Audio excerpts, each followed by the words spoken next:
Breaking news చూస్తున్నాం. Rafale వ్యవహారంలో కేంద్రానికి ఎదురు దెబ్బ తగిలింది. చోరీకి గురైనట్లుగా ప్రభుత్వం చెబుతున్న రాఫెల్ పత్రాలను సుప్రీంకోర్టు పరిశీలించనుంది.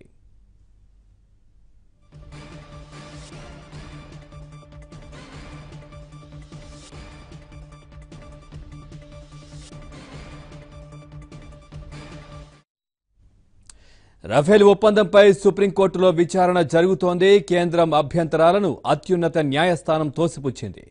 రివ్యూ పిటిషన్పై విచారణ చేపడతామని కోర్టు స్పష్టీకరించింది.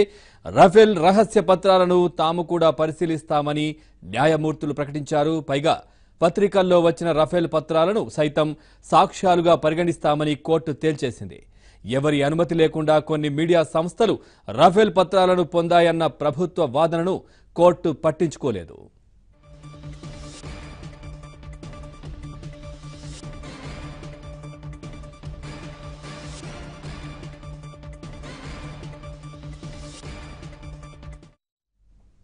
సమాచార హక్కు చట్టం కింద రాఫెల్ పత్రాలను బహిర్గతం చేయడం కుదరదని గతంలో ప్రభుత్వం వాదించింది.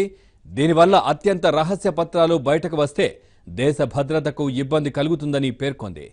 రాఫెల్ వ్యవహారంలో ప్రభుత్వానికి ఇటీవలే సుప్రీంకోర్టు క్లీన్ చిట్ ఇచ్చింది.